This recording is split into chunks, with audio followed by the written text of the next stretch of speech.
뾰로롱 와우 사방가족 여러분 위클리 사건 반장 오늘 15번째 찾아뵙습니다. 오늘도 뜨거웠던 사건 사고들과 함께 대한민국과 전 세계 동포 가족 여러분의 시선을 모아서 출발합니다.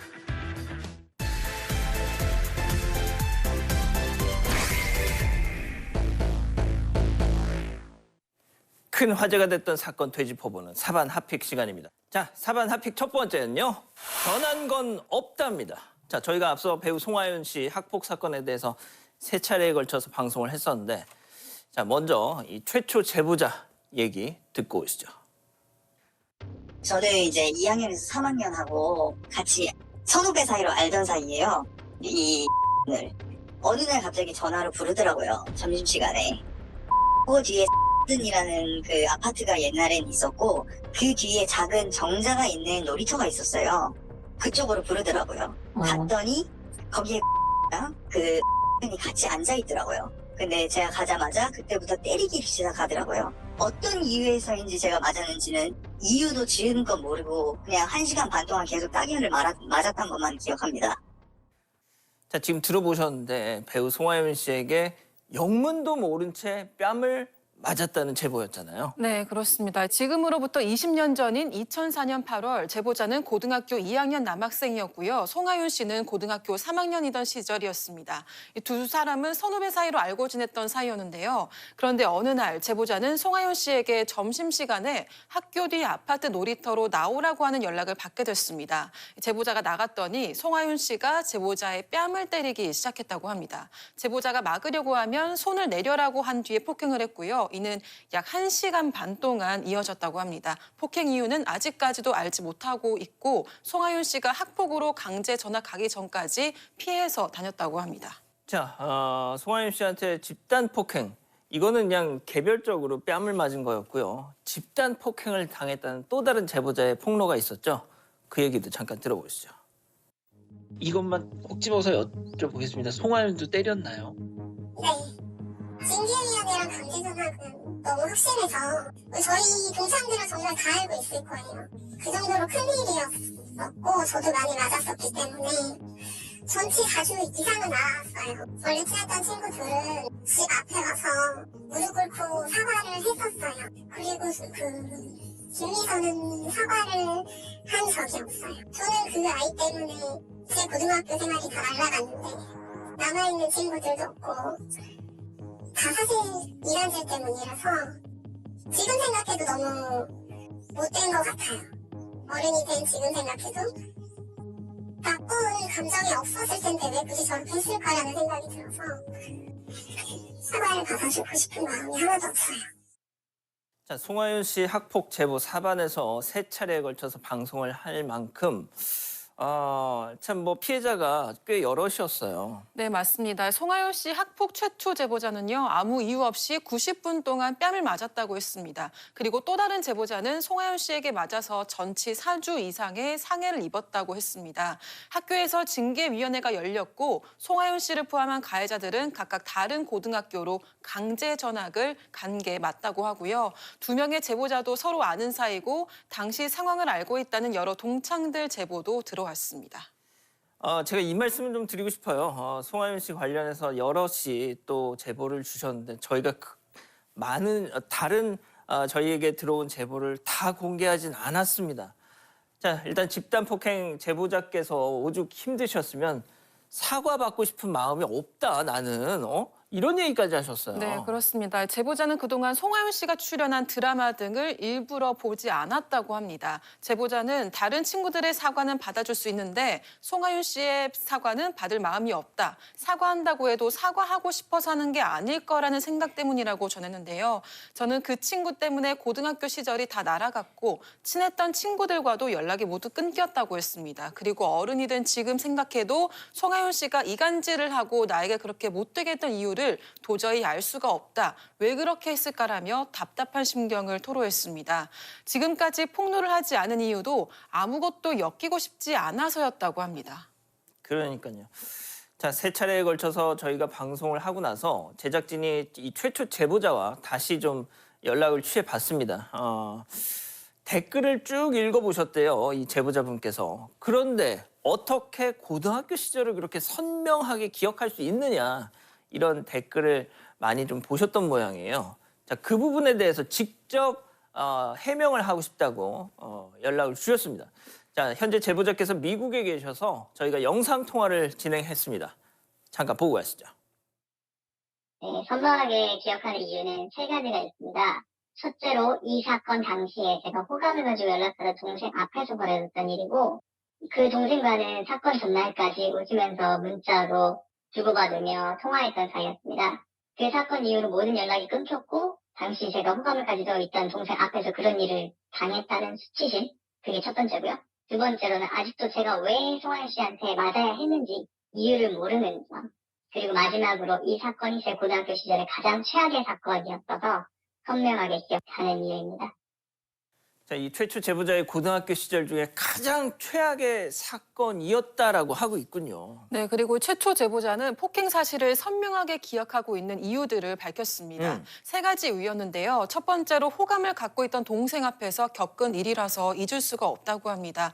그 동생과 폭행 사건 전날까지도 웃으면서 문자를 주고받으면서 통화했던 사이였다고 하고요. 사건 발생 후 너무나 억울하고 답답했다고 합니다. 현재 연예인으로 활동하고 있기 때문에 어떤 식으로든 피해가 갈 것 같은 마음에 실명은 밝히지 않기로 했고, 그 동생도 피해자일 수 있다는 생각에 화살이 가는 걸 원치 않는다고 합니다. 그리고 두 번째는요, 왜 맞아야 하는지 이유도 모른 채 90분 동안 폭행을 당했고, 고등학생 시절 겪은 최악의 사건이라서 아직까지도 기억이 선명하게 난다고 합니다. 제가 이건 조금만 더 추가 설명을 드려야 될 것 같아요. 뭐 90분간 뺨을 맞았다 하니까 많은 분들은 아니 어떻게 아무리 그 송하윤이 송하윤 씨가 90분간 이렇게 남자의 뺨을 때릴 수 있냐 그렇게 또 말씀을 하시던데, 그 90분간 뺨을 맞았다는 얘기는 이 얘기가 아니고요. 이제 뭐 뺨을 한 대 때리고 뭐 어떤 이런 또 말씨름이 있고 또 뺨을 때리고 뭐 이렇게 해서 그 폭행이 이어졌던 시간의 총량이 이제 90분이었다는 얘기입니다.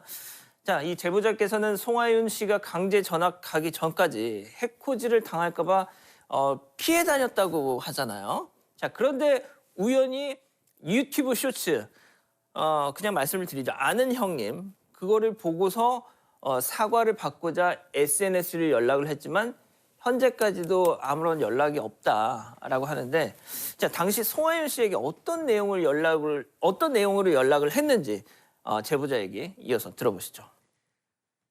처음에 너튜브 쇼츠를 보고 송하윤을 검색하니까 너무나도 착하고 순수하고 러블리한 이미지로 나오는 것을 보고 어이가 없어서 처음에 잘 살고 있네? 나 엄청 때리던 놈 하나였는데 라고 메시지를 보냈고, 정말 혹시라도 송하윤 씨가 지금까지 뉘우치고 있을 수도 있겠다 싶어서 사과하면 용서해주자라는 생각으로 시간도 많이 지났고, 그래서 DM을 보냈습니다. 한참 뜨고 있는 연예인이라 DM도 많이 받을 수도 있고 혹시 회사에서 계정을 관리할 수도 있지 않을까라는 생각이 들기는 했습니다. 물론 지금까지 여전히 당사자로부터 어떠한 연락도 없습니다. 역시나 답변이 없었고요. 소속사에서는 만나자고 연락이 왔답니다. 자, 그런데 제보자께서는 거절을 하셨다는 거잖아요. 네, 거절했던 이유는 금전적인 회유를 할까 봐였습니다. 그래서 만남을 아예 가지지 않았다고 하고요. 처음에 송하윤 씨 소속사에게 메일 답장을 받은 후에 전화로 2시간 동안 당시 사건에 대해서 이야기를 하고 추후 카카오톡 메신저로 대화를 이어나갔다고 합니다.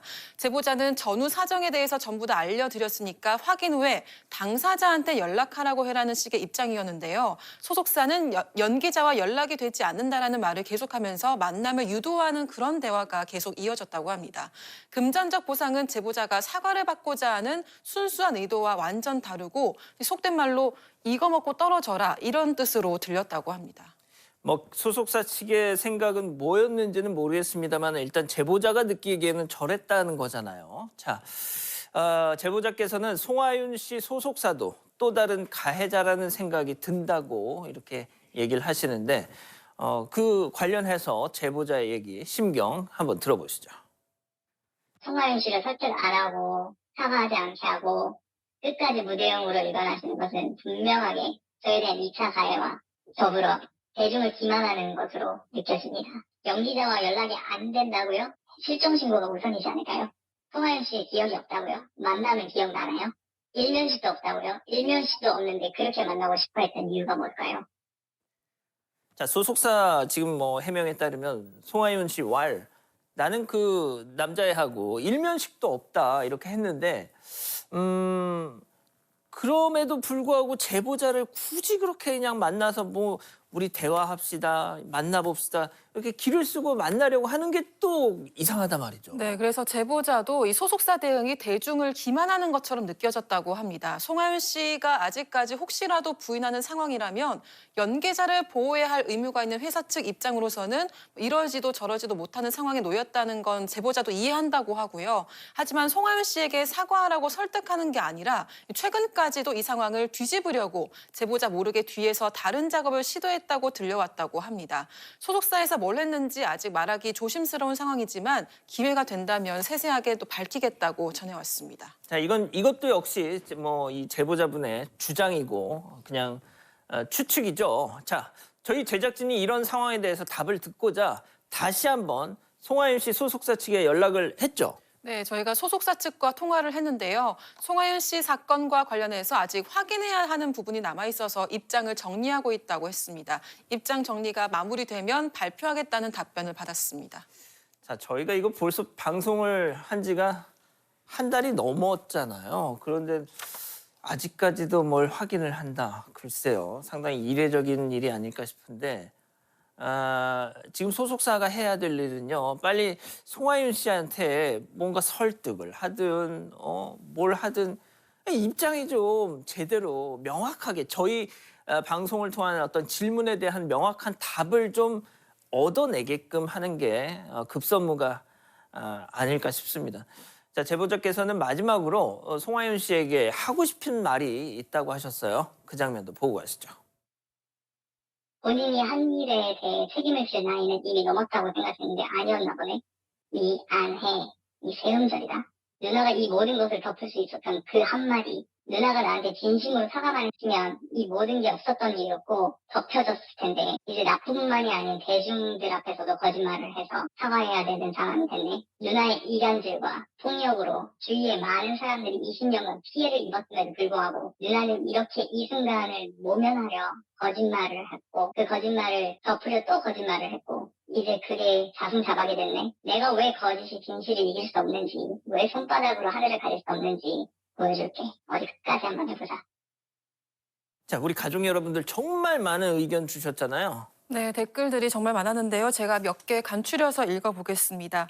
정말 악질인 건 친한 친구 이간질을 해서 서로 폭행하게 하는 게 정말 나쁜 것 같아요 라고 하셨습니다. 그리고 버티면 넘어가는 게 법인 줄 알았겠지만 피해자들이 나왔을 때 바로 인정하고 지금이라도 사과하겠다고 나왔으면 그나마 나았을 것 같습니다 라고 하셨습니다. 그리고 원래 피해자는 그 수치심을 평생 기억하고 트라우마로 남지만 그런 행동이 일상인 가해자는 기억을 못할 수도 있습니다 라고 하셨습니다. 마지막으로 그 독살스러운 표정과 연기가 실전 경험에서 우러나오는 다큐였다니라고 하셨습니다. 물론 그 마지막 댓글 역시도 그냥 누리꾼 우리 사방 가족의 어떤 개인적인 감상이겠죠. 저희가 말이죠. 왜 다시 한 달 전 3번에 걸쳐서 이 방송했던 내용을 다시 한번 이렇게 위클리 사건 반장에서 또 전해드리느냐, 정리를 해드리느냐. 말씀처럼 이 제보자분께서 왜 아직도 명확한 답변이 오지 않는가에 대한 그런 답답함을 전해주셨고 그 답답함은 저희 역시도 마찬가지입니다. 사건 반장에 대해서 방송금지 가처분을 하겠다고 소속사에서는 그때 입장을 냈는데 저희가 그 이후에도 계속 방송을 했단 말이죠. 하지만 그런 법적인 대응은 저희한테 오지 않았습니다. 도대체 이게 무슨 상황인지 저희도 너무 궁금합니다. 지금이라도 위클리 사건 반장 방송 보시면은 송하윤 씨 그리고 송하윤 씨 소속사에서 뭔가 좀 확실한 답변을 주셨으면 좋겠다라는 말씀 다시 한번 전해드리면서요. 자, 사반 핫픽 이렇게 정리하고요. 사반 키워드로 넘어갑니다.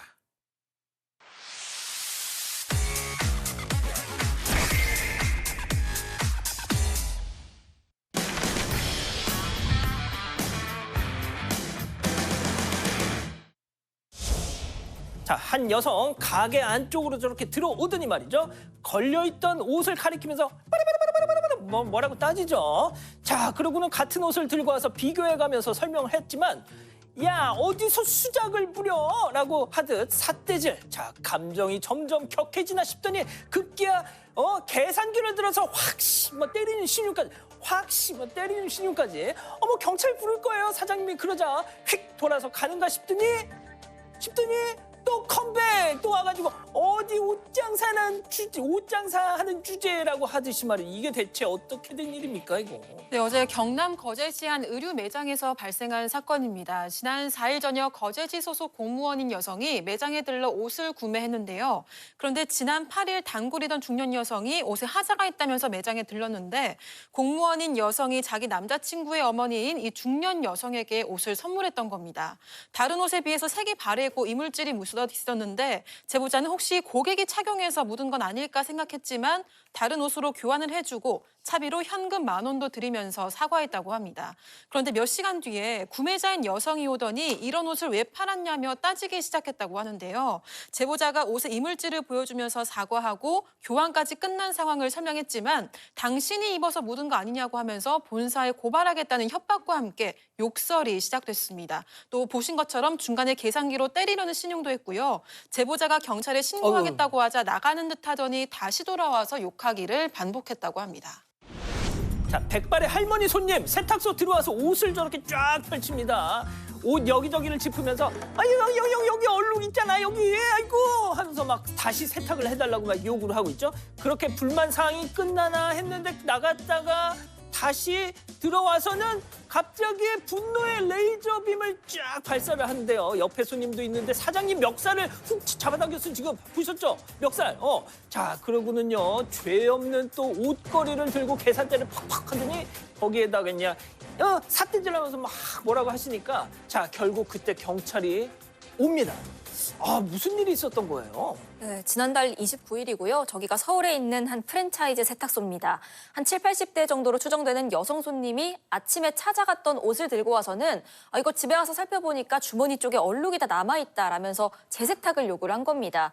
그런데 사장님인 제보자가 살펴보니까 실제로 주머니 쪽에 얼룩이 있긴 했습니다. 그런데 문제는 얼룩뿐만이 아니라 옷에 고양이 털 같은 게 잔뜩 붙어 있었다는 겁니다. 이걸 하나씩 떼면서 혹시 고양이 키우시냐, 털이 왜 이렇게 많이 붙어 있냐? 라고 얘기를 했는데 갑자기 분노해서는 나는 고양이 안 키운다면서 버럭했던 겁니다. 그래도 일단 재세탁 접수를 해줬고요. 저 손님도 나가는가 했습니다. 그런데 몇 분 뒤에 다시 돌아와서는 다른 손님도 있는데 저렇게 사장님 또 멱살을 잡고요. 목소리 높이고 화를 내더니 옷걸이로 위협까지 했습니다. 이건 말이 안 통하겠다 싶어서 이 제보자가 결국 경찰에 신고했다고 합니다.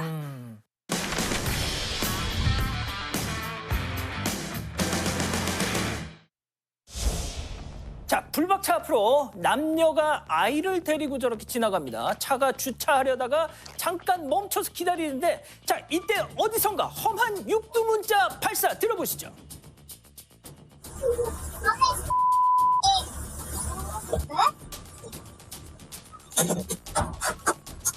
앉아.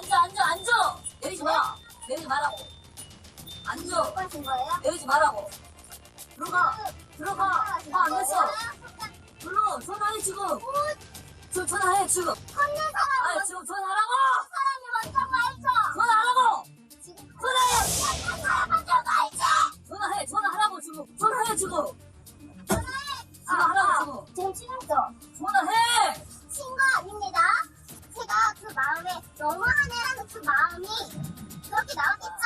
근데 제가 일부러 그랬겠어요. 제가 일부러 그럴 사람도 아니에요. 근데 너무하셨죠?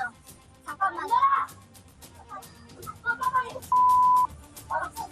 술도 약주하셨어요. 혹시 나 이거를 해줄 건 아니시죠? 선생님이. 아이고, 애 앞에서 지금 뭐 하는 거야 지금? 네, 자, 부부로 추정되는 남녀고요. 아이도 옆에 있었다고 합니다. 저런 식으로 이제 이 차량이 가다가 사람들이 오길래 좀 다른 데로 틀었는데 위협감을 좀 느꼈던 것 같아요. 그래서 먼저 여성이 와서 욕설을 했고요. 그래서 무슨 소리냐고 제보자가 좀 내리려고 창문을 열고 제보자 아내가 내리려고 하니까 남성이 앉아! 내리지 마! 라고 남성이 또 욕설을 했다는 모습까지 보입니다. 그 이후에 저 앞에 다른 차량이 이제 경적 울리니까 또 글로 다가가서 남성이 욕설까지 이제 합니다. 아. 결국은 주민이 경찰 신고를 했고요. 이 경찰에서 지금 출동을 했는데 왜 저랬을까요? 몰라요. 맞습니다. 술 마셨어요. 아. 만취를 해가지고 술에 취한 상태고 술 냄새가 많이 났다고 하고요. 그러기 때문에 아이가 옆에 있음에도 불구하고 저런 욕설이라든지 위협적인 행동을 했던 걸로 보입니다.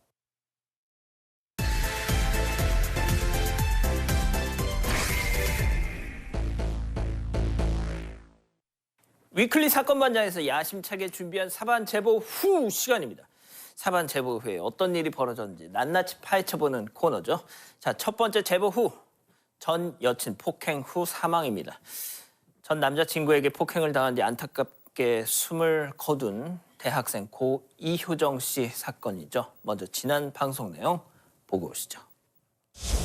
엄마. 왜? 엄마. 왜 말을 해? 엄마, 나 빨리 앞으로 와줘. 무슨 일 있어? 네가 나 때렸어. 맞았어. 나 엄청 때렸는데 나 여기 문제 생겼어. 나 자는데 갑자기 찾아와서 때렸어. 경찰에 신고할 거야. 맞았는 날 있잖아요. 그 전날이 자기들 만난 날, 그 만난 날 3주년이래요. 근데 그 전날이 3주년인데 자기하고 안 있고 신고하고 있었다고. 예, 갑자기 전화도 막 20통인가 이렇게 막 들어와가 있고 눈을 떠보니까 너무 전화가 많이 들어와 있어서 차단을 시켰대요. 갑자기 급하고 나서 얼마 안 있어서 구타가 시작됐다고 하더라고요. 자, 효정 씨는 참혹하게 폭행을 당하고요. 열흘 뒤 병원에서 안타깝게 숨을 거뒀잖아요. 네, 본방 때도 녹취 내용을 듣고 정말 마음이 아팠습니다. 헤어진 사이인데 3주년을 안 챙겼다는 이유로 폭력을 행사한 거잖아요. 아, 그러니까요. 이게 근데 혼자만의 3주년이었다는 게 문제인데요. 효정 씨는 전 남자친구의 집착과 폭행에 지쳐서 수차례 이미 헤어지자고 말을 했었고 사건 당일에도 당연히 이미 헤어진 상황이었습니다. 혼자만의 3주년. 자, 헤어졌든 사귀고 있든 3주년 안 챙겼다고 해서 저렇게 찾아가서 폭행하는 게 정상은 아니잖아요. 그리고 폭행 자체도 정상이 아니지만 1시간 동안 폭행을 한 게 정말 이해할 수도 상상도 할 수가 없습니다. 자, 그때 저희도 그렇고 사방 가족 여러분들도 그렇고 뭐 진짜 이번 사건처럼 그렇게 많은 분들이 분통을 터뜨렸던 게 또 있었나 싶어요. 맞습니다. 근데 아직도 구속이 안 된 게 조금 문제인데요. 그 2차 부검 결과가 나와야 경찰이 그 구속영장을 재신청할 수 있다고 합니다. 그래서 아직도 효정 씨 장례를 못 치르고 있는데요. 유족분들을 직접 만나고 왔는데 본방에서 듣지 못한 더 자세한 이야기 직접 들어보겠습니다. 그날 9시 1분이었어요. 정확히 전화 온 시간이. 막 울면서 막 엄청 맞았다고. 그리고 전화를 받고 저는 막 가슴이 또 철렁했죠. 엄마한테 전화할 정도면 심각하다는 거거든요. 보통 엄마한테 얘기를 안 합니다. 안 했고 주희한테도 얘기를 안 했고 잘. 저는 바로 정신없이 그냥 차 키하고 휴대폰만 갖고 갔어요. 일단은 뭐 얼굴 쪽도 막 빨갛게 해갖고 부어 있었고 좀. 그다음에 여기에 막 까진 거랑 막 이렇게 튀어나왔어요. 어디 쪽을 제일 많이 맞았는지를 이제 물어보는 거예요. 본인이 기억하는 건 이제 일단은 머리인 거예요. 다른 데도 뭐 맞았지만은 제일 많이 아픈 곳이 이제 이쪽인 거예요 지금. 그러니까 CT를 찍어보자고 해가지고 CT를 찍고 결과가 기다렸어요 결과를. 근데 하시는 말씀이 뇌출혈이라고. 그래서 신경외과 선생님 호출해놨다고. 그러니까 어떻게 맞았어? 이러니까 기억나는 게 처음에는 뺨을 세게 한 대 맞았는 것 같대요. 근데 그 뒤로 기억이 조금 안 난대요. 내가 정신을 잃었었나 봐. 이렇게 말을 하더라고요. 그래서 뺨을 한 대 맞았어? 이러니까 아니 눈을 떠보니까 뺨을 계속 때리고 있었어. 한쪽 뺨을 계속 때리고 있더래요. 그 다음에는 이제 목을 조른 거죠. 그래서 물어봤어. 목은 한 번만 졸랐어? 이러니까 아니 조르고 풀고로 반복했대요. 그 손가락 자국이 딱딱딱 나 있더라고요. 가해자는 효정 씨를 폭행하고 나면 늘 울면서 용서를 빌었다고 합니다. 그날도 마찬가지였습니다. 근데 어머니 그 요정이 지금 좀 많이 여기 얼굴 왼쪽에 많이 부어가지고 죄송합니다. 조금 빨리 부탁드립니다. 죄송합니다. 왜 찾아오지? 죄송합니다. 여기 얼굴이 좀 많이 부어가지고 그 왼쪽 눈 옆에가 많이 부어가지고요. 항상 그랬어요. 항상 그랬어요. 자기가 때려놓고 엄청 때려놓고 미안해 어떡해 많이 아프지 어떡해 미안해 이러면서 나한테도 어머니 빨리 효정이 병원 데리고 가야 될 것 같아 나한테. 자, 방금 뭐 어머니 죄송합니다. 이게 이제 그 폭행 직후에 지가 전화해서 저런 말을 했다는 거잖아요. 맞아요, 이거 완전 맞아요. 미친놈이네 이거. 맞아요, 진짜. 제정신 아닌 것 같은데. 소름이 돋고요. 그리고 전형적이고 심각한 데이트 폭력 양상인 것 같은 게 때리고 미안하다고 하고 계속 때리고 미안하다고 이게 반복되는 것 같아요. 맞아요. 그 옛말에 그 손버릇 못 고친다는 말이 있잖아요. 어른들 말 틀린 거 하나도 없는 것 같더라고요. 그 유족분들 말씀에 의하면 진짜 매번 이런 식이었다고 합니다. 야, 진짜 이거 진짜. 자, 효정 씨 병원에 갔을 때는 뭐 했대요? 이거 들으시면 진짜 어이가 없으실 텐데요. 그 효정 씨 자취방으로 다시 가서 잠을 잤다고 합니다. 왜 간 거예요? 또 어떻게 그렇게 갈 생각을 한 거죠? 그러니까 이게 효정 씨가 키우던 반려견이 그 자취방에 있었는데요. 이제 입원을 해야 하니까 친구한테 부탁해서 강아지를 좀 맡아달라고 했다고 합니다. 그래서 친구가 효정 씨 집으로 갔다가 가해자가 거기서 자고 있는 걸 보고 이제 깜짝 놀랐다고 하더라고요. 자, 뭐 이렇게 정말 UFC 같은 데서 파운딩을 하듯이 이 복층 침실 그 층고가 낮은 그 거기서 피해자를 눕혀놓고 위에서 올라타서 이렇게 폭행을 한 뒤에 병원에 실려 가니까 그 뒤에 다시 그 자리 그 공간에 와서 잠을 퍼 자고 있었다. 맞아요. 사과는 당연히 안 했겠죠. 그렇습니다. 사과는 당연히 없었고요. 그 효정 씨가 세상을 떠나고 나서 그놈 반응이 어땠는지 듣고 굉장히 소름이 돋았는데 이 지인들한테 앞으로 열심히 살아서 더 좋은 여자친구 만날 거다라고 말을 하고 다녔다고 합니다. 근데 효정 씨가 숨진 사실을 몰랐던 한 지인은 그래도 얘가 좀 정신 차렸구나 이렇게 생각을 했는데 그러니까 떨어져 나가겠구나. 네네네. 그쵸, 떨어져 그쵸. 나가겠구나. 그쵸. 그래서 정신 차렸구나. 라고 생각을 했는데 이건 이제 숨진 사실을 몰랐을 때 이야기고 알고 보니까 이 전 여자친구가 사망을 한 거였죠. 그러니까 효정 씨가 사망을 한 거였죠. 그래서 굉장히 소름이 돋았다고 합니다. 아니 평생 사죄해도 효정 씨가 돌아올 수 없고 피해자 부모님의 상처도 씻어지는 게 아닌데 어떻게 자신의 미래를 그릴 수가 있죠? 그렇죠. 그리고 효정 씨가 그 입원 치료 받는 동안에도 효정 씨 어머니 앞에서 울고 끝이었다고 하고요. 최근에 경찰서에서 그 효정 씨 어머니랑 마주쳤는데 효정 씨 어머니가 이제 애타게 불렀대요. 불렀는데도 고갯을 빳빳이 들고 무시하고 그냥 옆에 변호사를 대동해서 지나쳐 갔다고 합니다. 그 너무 뻔뻔한 모습에 어머니가 계속 그게 생각이 난다면서 힘들어 하시더라고요. 자, 지금 뭐 다들 아시겠지만 이 김모 참 다들 신상이 털려서 이름, 얼굴 다 아실 거예요. 심지어 그 부모 얼굴까지 신상까지 다 털렸는데 이제 이 대한민국 땅에서 얼굴 들고 살 수 있겠습니까? 근데 일이 이렇게까지 될 때까지 가해자 부모님은 뭐 하신 거예요? 이 가해자 부모님 태도도 조금 상식적으로 이해가 가지 않는 부분이 많았는데요. 그 유족분들한테 먼저 직접 들어보겠습니다. 그동안 가해자의 수많은 폭행 때문에 부모끼리 연락처를 알고 지냈지만 사과를 한 건 이번이 처음이라고 합니다. 한번 찾아오셨거든. 일정 로비에서 이제 만났는데 일단은 죄송하게 됐다고 그 한마디를 하시죠. 제가 이제 얘기를 했어요. 제가 우리 딸을 폭행한 게 한두 번도 아니고 이번에는 제가 도저히 용서가 안 됩니다. 다치기도 많이 다쳤고 아버님 솔직히 우리 딸 얼굴 보면 아버님도 아마 가만히 있진 않을 거라고 그러면서 제가 이번에는 죄를 좀 받겠으면 좋겠다고 그 아버님도 솔직히 그렇게 얘기했어요. 저도 자식이 어떻게 보면 내놓은 자식이고 원하시면 그렇게 하세요 얘기하더라고. 가해자 부모님하고 대화를 하면은요 화가 막 치밀어 오릅니다. 우리 딸에 대해서 심각하게 다쳐서 드러누워 있는데도 전혀 심각한 게 없어요.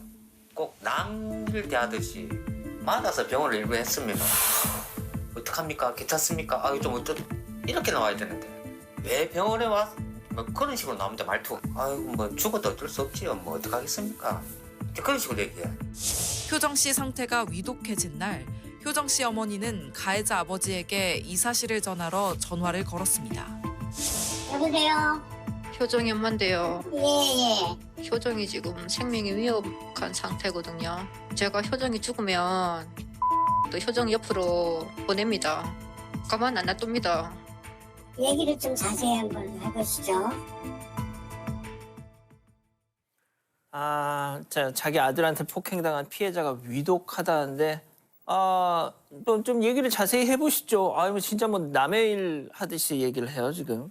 충격적인 게 되게 차분한 게 놀라워요. 맞아요. 이해가 가지가 않습니다, 지금. 이게 보통 사람 같으면 이제 막 위독하다고요? 제가 얼른 병원을 좀 가겠습니다. 너무 죄송합니다. 뭐 이렇게 반응을 해야 될 것 같은데 좀 비상식적이라고 볼 수 있고 그 고등학생 때도 폭행 사건 때문에 이제 몇 번 연락한 적이 있었는데 계속 저런 식이었다고 합니다.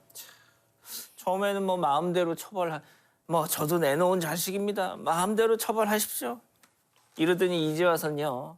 변호사 선임, 그것도 뭐 부장판사 출신? 뭐 그렇다고 하더라고요.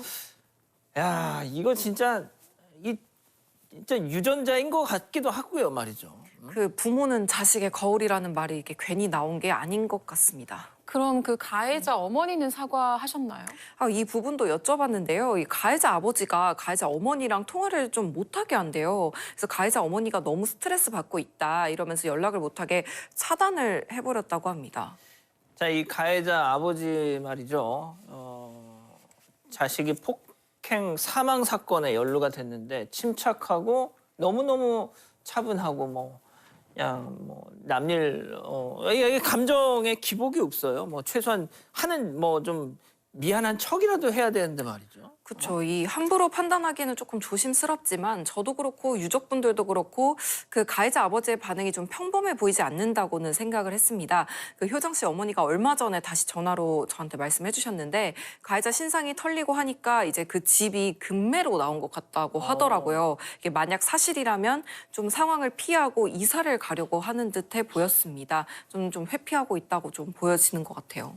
자, 이 참 효정 씨 너무너무 평소에 너무 힘들었을 것 같아. 이 정말 많이 힘들어했던 것 같더라고요. 이 효정 씨와 고등학교 2학년일 때부터 친하게 지냈다는 친구를 만났는데 효정 씨가 이렇게 처음에는 티를 안 내다가 나중 가서는 이제 계속 솔직하게 말을 좀 했다고 하더라고요. 효정 씨가 어떤 친구였는지 또 가해자는 효정 씨한테 어떤 남자친구였는지 직접 들어보겠습니다. 아예 생판 다른 학교인데도 효정이는 처음에 되게 살갑게 나갔어요, 저한테. 팬을 쓰면서 제가 나를 좀 심한데도 효정이랑 와가지고 너 이름 예쁘다. 너 진짜 예쁘게 생겼다고 시작해가지고 그냥 애가 처음부터 너무 좋게 다가왔다 해야 되나? 급속도로 친해졌어요. 가끔 만나면 나 너무 힘들어. 왜 힘들어? 왜 무슨 일인데 하면 나 때렸어. 걔가 나 때렸다니까 갑자기? 이러길래 왜 갑자기 때리는데 니를? 얘 안 때렸어. 니를 때리지 이랬더니 때렸지. 때렸는데 걔는 더 때린다. 내가 한 번 때리면 3번 10번 때려 내가 걔라고. 그 다음에는 이제 전차 헤어지고 싶다 도망치고 싶다 말했거든요. 가면 가서 애가 미역캣처럼 자꾸 막 고개를 눈치를 봐서 주변에 휴대폰 계속 보고 눈치 볼 시간 계속 보다가 마지막에 갈 때 보면 저 끝에 그 남자애가 기다리고 있어요. 오죽하면 제가 도망치라고 그랬거든요. 도망치라고. 왜 안 도망쳐? 도망쳐. 부모님한테 말씀드려야 했더니 우리 엄마 아빠에는 억장을 맞춘다고 안 된다고. 우리 엄마 아빠가 술 너무 슬퍼한다고 안 된다고. 그래서 그럼 경찰 신고했더니 경찰이 못 믿었다고. 되게 희한한 게 제 앞에서 되게 잘해줬어요, 저희한테. 갑자기 효정이 폭행하고 효정 표정이 썩어있고 이번에 효정이 폰을 보니까 효정이가 헤어지려고 할 때마다 걔가 난 이래 집 앞이다. 문 열어라. 미안하니까 빨리 문 열라고. 문 열어. 어디야? 효정아 내가 미안해. 내가 진짜 잘못했어. 나랑 만나는 동안 1년 동안 너무 아팠지. 너무 아프고 힘들었지. 내가 너무 미안해. 한 번만 나 용서해주라. 내가 너무 미안해. 그러다가 이제 걔가 그게 효정이한테 안 먹히면 야, 니 두고 보자. 그러니까 효정이는 나가고 싶어도 계속 아무것도 안 됐던 거예요. 자기가 또 2, 3일, 길면 일주일 매우 잘해주더라고요. 사이코 마냥. 가해자와 초등학생 때부터 알았다가 최근에 절교했다는 한 친구는 이렇게 설명했습니다. 걔가 술 먹어서 분주장이 있어요. 근데 걔가 남자인 지 또래 친구들한테 절대 안 그러고 여자한테만 그러는 버릇이 있어요. 되게 나쁜 버릇이죠. 남자한테 그렇게 강한 척하는 걸 한 번도 본 적이 없어요. 아니 제가 진짜 방송하면서 어지간하면 이렇게 막 감정을 그래도 뭐 좀 억누르는 편인데 저도 지금 앵커랑 같은 감정을 느끼고 있는데 이 연인 관계이고 말고를 떠나서 사람이 사람한테 저렇게까지 하는 거는 정상이 아니라고 봅니다. 그 아까 가해자가 효정 씨한테 보낸 메시지 보시면 미안하다 했다가 쌍욕했다가 뭐 빌었다가 협박했다가 뭐 실시간으로 그렇게 바뀌는 거예요, 자아가. 아니 보기만 해도 무서웠거든요. 근데 효정 씨는 얼마나 공포심을 느꼈을지 너무 충격적이고요. 그리고 전형적인 스토킹 범죄에서 강력 범죄로 번진 것으로 볼 수 있는 것 같은데 위클리에서도 다뤘던 그때 부산 전 여친 살인 미수건과 비교해봐도 남들 앞에서는 되게 잘해주고 챙겨주다가 둘이 있을 때는 폭력성을 드러내고 뭔가 가해자 둘이 겹치는 것 같아요. 맞아요. 이 앞서 영상을 통해서 보셨듯이 이 주변 사람들 말을 들으면 오래전부터 유명했다고 합니다. 그 친구들과 함께 있으면 그렇게 자상한 척하다가 단둘이 남겨지면 이렇게 돌변하고 그래서 나중에 효정 씨는 친구 한 명은 꼭 껴서 만났다고 하더라고요. 김승진이죠. 그냥 이름을 얘기해야 되겠네요. 뭐 어차피 그 김승진 가해자 김승진입니다. 뭐 사진까지는 저희가 공개를 안 하겠습니다만 이름까지 뭐 저희가 뭐 숨겨야 될 이유는 없는 것 같아요. 유족분들은 지금 어떤 상황이실까요? 그 효정 씨 부모님은 이 차가운 안치실에 누워 있는 딸을 이제 먼 발치에서나마 보기 위해서 매일같이 병원에 가고 계신다고 합니다. 근데 효정 씨가 형제 관계는 어떻게 되나요? 이제 위랑 아래 이렇게 있는데요. 특히 막내 남동생이 있는데 이제 막 중학생이 됐다고 합니다. 그 나이 차이가 꽤 많이 나다 보니까 그 효정 씨가 좀 업어 키웠다고 하는데요. 그래도 티를 안 내서 이렇게 얼만큼 슬퍼하는지 부모님은 잘 모르셨는데 얼마 전에 그 효정 씨 카톡으로 그 누나 미안해 뭐 사랑해 뭐 이런 거를 보내놨더라고요. 그 유족분들이 겪고 있는 고통이 너무 큰 게 느껴져서 인터뷰 내내 마음이 정말 아팠습니다. 그 효정 씨 부모님께서 마지막으로 남긴 말씀도 들어보겠습니다. 우리 매일 병원 가거든요. 장례식장에 가서 부탁을 드려요. 마음대로 내려갈 수가 없어요. 원래는 여 안에까지도 못 들어와요. 그냥 문이 3개가 돼 있어요. 1번, 2번, 3번. 아예 혼자 놔두는 게 너무 마음이 아파서 가서 엄마 왔다라고 막 말하고 가거든요. 근데 어제는 그렇게 들여보내 주시더라고요. 그런데 이게 무슨 냉장고도 아니고 네가 왜 여기 있냐? 네가 왜 여기 있냐? 저 지금도 진짜 믿어지지가 않아. 진짜 안 믿어져요. 이거는 모르겠어요. 죽을 때까지 못 믿을 것 같고 나는 도저히 안 돼요. 못 보내겠어요. 제가 그랬어요. 걱정하지 말라고 엄마 옆에가 항상 네 옆에 있을게. 엄마하고 집에 같이 가자. 효정이 병원에 있을 때 부모로서 참 최선을 다하지 못한 거. 큰 병원으로 좀 옮겼으면 한 가닥 살 수 있는 희망이라도 가질 수 있었을 텐데 이제 그러지를 못했다는 거. 마지막 우리 딸이 엄마 아빠한테 나 살 수 있어? 나 살고 싶어.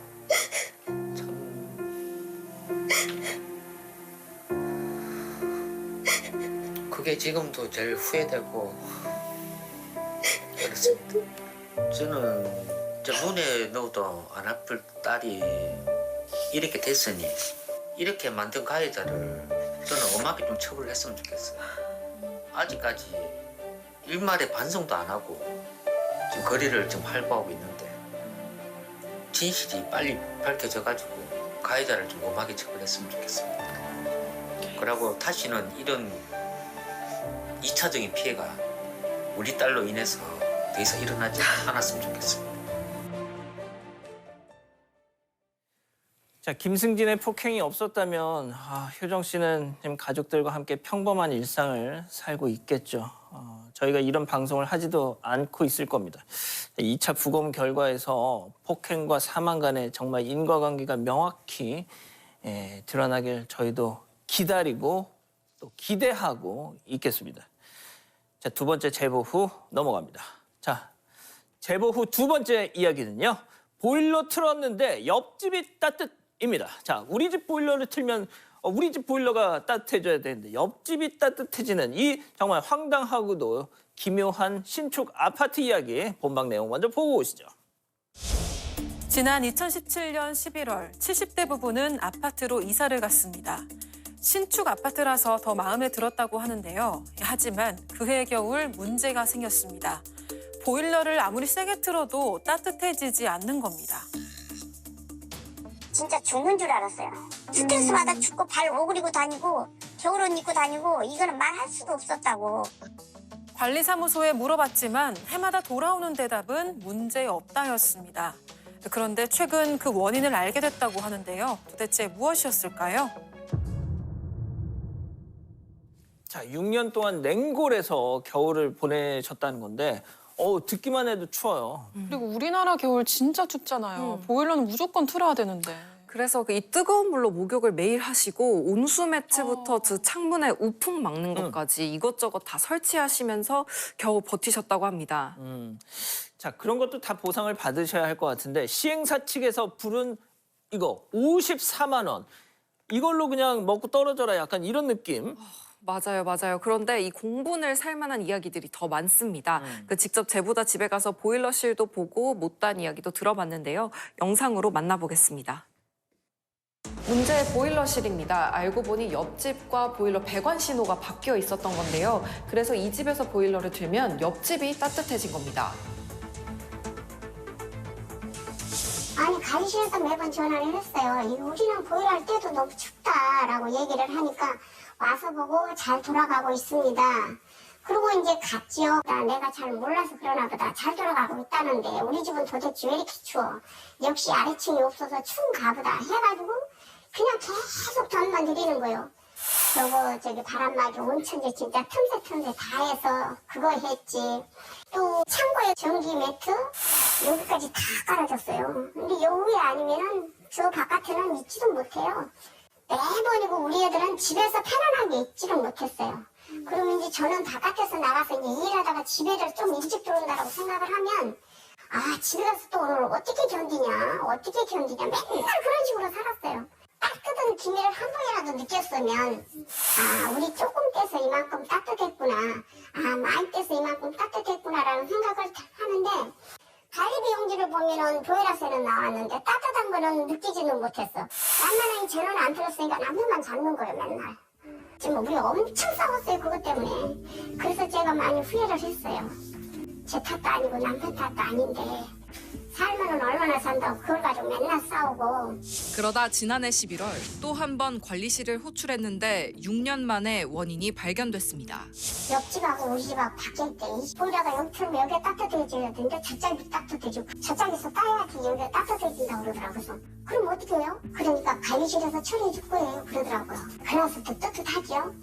어떻게 이렇게 자기가 바꿔놨대요. 자, 신축 아파트에 정말 기분 좋은 마음으로 입주를 했는데 6년 동안 와, 정말 너무 어처구니가 없으셨을 것 같아요. 그리고 겨울이 아니어도 보일러가 필요한 순간들이 있잖아요. 뭐 컨디션이 안 좋아서 집을 좀 따뜻하게 해야 된다거나. 근데 이럴 때도 전혀 쓰지 못한 거잖아요. 자, 우리 방송 나가고 나서 그 이후 상황도 좀 전해주시죠. 이게 굉장히 좀 허무하게 해결이 돼가고 있는 양상인데요. 요거는 조금 있다가 이제 공개를 하겠습니다. 그런데 그동안 매년 겨울마다 관리실에서 제보자분 집에 와서 보고 갔다고 했잖아요. 근데 그동안 아무 이상이 없다고 하더니 어떻게 작년에 발견한 거예요? 저도 그게 궁금해서 여쭤봤는데 그동안은 매번 집 안에서만 확인을 했는데 지난해 이제 관리실에서 오신 직원분이 밖에 나가서 한번 볼까요 하고 이제 밖에 나가서 보일러실을 보고서는 발견을 한 것 같다고 하더라고요. 자, 보일러실 아니고 바뀌고 진작 확인을 했으면은 진작 더 빨리 이걸 발견했을 거 아니에요. 맞아요. 이게 관리를 하라고 관리실이 있는 건데 이거 관리실에서도 책임이 있는 거 아닐까요? 더 억울한 거는 이 난방비가 따박따박 나왔다는 건데 그 6년 동안 옆집 난방비를 납부해 준 거잖아요. 사실은. 그러니까요. 자, 뭐 지난 시간을 되돌릴 수는 없지만 보상이라도 제대로 받아야 되는 건데 이게 제일 중요한 거예요. 이게. 아, 맞아요. 이 본방에서도 공분을 샀던 부분인데 지금 상황도 듣다 보면 황당하고 어이가 없습니다. 이 직접 이야기를 들어보겠습니다. 사모님 이게 보니까 이게 뭐가 옆집하고 바뀌어져가지고 좀 뭐가 잘못됐다 그러더라. 근데 어떻게 했으면 좋겠는가 생각을 해보니까 옆집하고 우리가 돈 더 낸 부분만 해드리면 어떻겠냐고 그러더라고요. 그러면서 그거를 몇 달을 감해주겠다 그러더라고요. 어머나 그런 게 어디가 있어요? 저는 돈도 중요하지만 저는 이걸로 인해서 우리 집이 너무 많이 싸웠다고 스트레스 받고 너무나 죽을 뻔했다고 제가 그랬어요. 그거를 관리비에서 삭감을 해준다라는 거 주민 돈을 받는 건데 왜 제가 주민 돈을 받아야 돼요? 나 그거 안 해요. 시험사에서 처리해주라 그러세요. 그랬어요.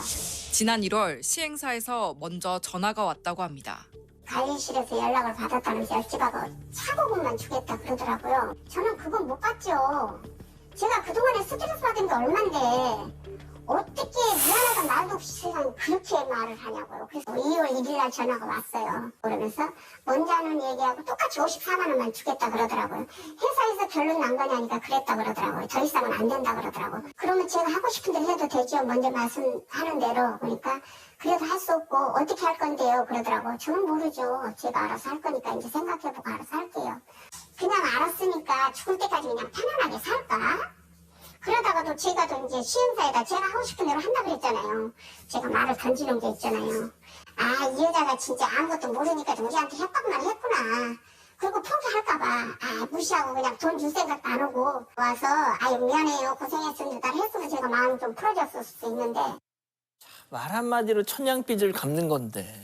아유, 이거 좀 와서 그냥 미안한 척이라도 죄송한 척이라도 했으면 여기까지는 안 왔잖아요. 맞아요. 6년 동안 저렇게 정신적으로도 육체적으로도 다 고생을 했을 텐데 죄송합니다 이 얘기를 왜 안 했는지 이해가 안 가네요. 맞아요. 이 제보자께서도 사과를 먼저 했더라면 이렇게 사건 마당에 제보까지 하지 않았을 거라고 말씀을 하셨습니다. 그러니까 아직도 사과를 못 받았다고 그러셨는데 그런데 저희가 제보자를 만난 날 저녁에 이 지방에 있는 시행사가 직접 이 제보자 집으로 찾아왔다고 합니다. 그러면 방송이 나가고 그럼 이제라도 사과를 해야 되겠다고 찾아온 겁니까?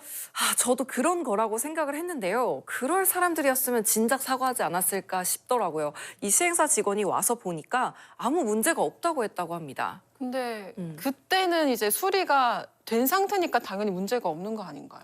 맞아요. 그래서 이 제보자께서 그 관리과장을 불러가지고 3자 대면을 한 거예요. 당신이 고쳐주지 않았냐. 어떤 문제였는지 설명을 해라라고 했는데 갑자기 관리과장이 전 수리한 적 없는데요? 이렇게 잡아댔다는 거예요. 이야, 세상에. 3자 대면 과정에서 입을 싹 바꿔버리는구나. 맞아요. 이게 중간에 약간 끼기 싫어서 그러니까 자기가 수리를 분명히 해서 지금은 문제가 없는데 딱 3자 대면 과정에서 아니 네가 고쳐가지고 지금은 잘 되는 거잖아 그랬더니 그런 적이 없다. 자기는 수리한 적이 없다. 그러면 결국 이 제보자분만 거짓말쟁이가 되는 거잖아요. 그렇죠. 그런 상황에서 문제가 없으니 54만 원을 받고 끝내자 이런 건가요? 맞아요. 이 심지어 보상 이야기는요. 그냥 변호사 선임을 하라고 그렇게 얘기를 했다고 합니다. 법정에서 봅시다. 네, 뭐 그런 거죠. 참. 자, 이 진정성 있는 사과는커녕 진정성 없어도 좋아. 사과는커녕 계속 책임 회피해. 이제는 변호사 선임 법정에서 봅시다. 큰 소리 땅땅. 자, 게다가 이 모든 상황을 다 알고 있는 관리실은 싹 안면을 바꿔서 거짓말까지. 야, 이거 공사 커지네 이거. 이 관리실 태도 때문에 이 제보자께서 많이 힘들어하고 계시는데 그 상처난 곳에 소금을 뿌리는 격이라고 계속 표현을 하시더라고요. 직접 그 얘기도 들어보겠습니다. 저보고 편안하게 하루 좀 봐주면 어떻겠냐고 그러면 제가 여기서 사모님 잘 살 수 있게끔 편안하게 협조할 수 있다고 얘기를 하더라고요. 관리소장이랑 관리과장이 또 마찬가지예요. 아우 6년 동안 얼마나 고생했어요. 안 해야 돼요. 안 해요. 얼마나 힘들었어요. 안 해요. 월요일날 방송이 나왔는데 화요일날 아침에 관리소장이 전화가 왔더라고. 아침에 계세요? 그래서 네. 그러니까 저 좀 가려고 그래서 그래요? 뭐 오세요 했거든요. 근데 두 분이 오시길래 왜 오셨어요? 내가 물어봤어요. 그랬더니 그 아파트 보일러 때문에 방송이 나왔다고 지금 주민들이 다 해놨어요. 아파트는 어떻게 해줄 건지 공고를 올리라 그랬대. 주민들이 막 올리라 그랬다 그러더라고. 그랬는데 저하고 시행사의 합의 중에 합의하고 있는 과정에서 뉴스가 나온 거라고, 사업단장에서 나온 거라고 그렇게 올렸더라고요. 합의 중은 서로 합의가 일반적으로 명령이 아니고 서로 이렇게 했으면 어떨까요? 이렇게 했으면 어떨까요? 조율이잖아요, 이게.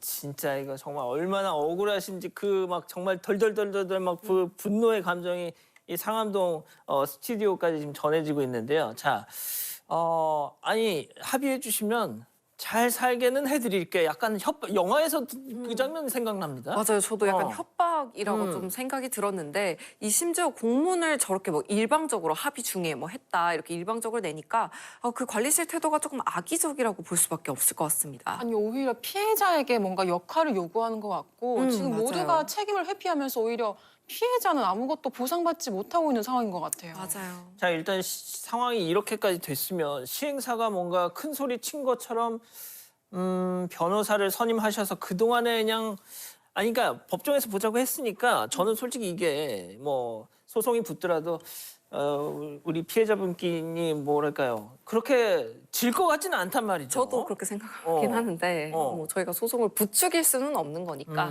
하지만 뭐 이렇게 시행사가 하라고 하면 하시는 것도 저는 나쁘지 않을 거라고 보고요. 근데 제보자께서 사실은 이 소송을 생각을 원래부터 안 해본 건 아니었는데 그 망설여지는 이유가 있다고 하십니다. 그 제보자 목소리로 직접 들어보겠습니다. 사과했으면 이렇게 안 했어요. 끝났어요, 저는. 가게소에서 또 어떻게 행패를 할 것인가. 저는 이제 솔직히 말하면 우리 남편 차도 있고 저 차도 있어요. 애들도 있는 데다가 차도 막 있는 데다가 제가 여기서 늙어서 여기 살면서 힘도 없는 데다가 누가 무슨 짓을 하면 지금 하도 험한 세상이니까 그런 것도 막 생각 안 할 수가 없어요. 남편하고 저하고 잘못되면 애들이 또 얼마나 또 마음 아프겠냐고. 그래서 바로 저만 생각하는 게 아니라 저 생각하면서 바로 뒤에가 애들이 생각이 나오니까 하고 싶은 생각도 제 마음대로도 또 못하는 경우가 많아요. 6년에 대한 인생을 다 망가뜨린 거잖아요. 몸도 마음도 다 망가진 거잖아요. 왜 누가 고의성은 아니지만 저 혼자 마음대로 가져가고 스트레스, 보이지 않는 스트레스, 제게 해결할 수 없는 스트레스. 어떻게 해야 될지 모르겠어요. 뭐 그 보일러 문제 때문에 부부 싸움을 하시다가 뭐 TV도 깨지고 뭐 그런 일도 있었다면서요. 자, 제보자님께서 걱정하시는 부분 알 것 같습니다. 그 스트레스 뭐 오죽하겠습니까? 참 고생하셨습니다. 죄송합니다. 정말 본의 아니게 정말 이 고생 안겨드려서 죄송합니다. 이 말 한마디면 될 걸 갖다가 참. 자, 아무튼 그 시행사든 관리사무소든 책임 회피하지 마시고 책임지시고. 자, 제보자께서는 앞으로도 따뜻한 겨울 보내시길 바라면서요. 자, 두 번째 제보 후도 이렇게 정리하겠습니다. 사랑하는 사건반장 가족 여러분 행복한 하루 보내시고요. 위클리 사건반장 더 뜨거운 이야기들 모아서 인사드리겠습니다. 안녕히 계십시오.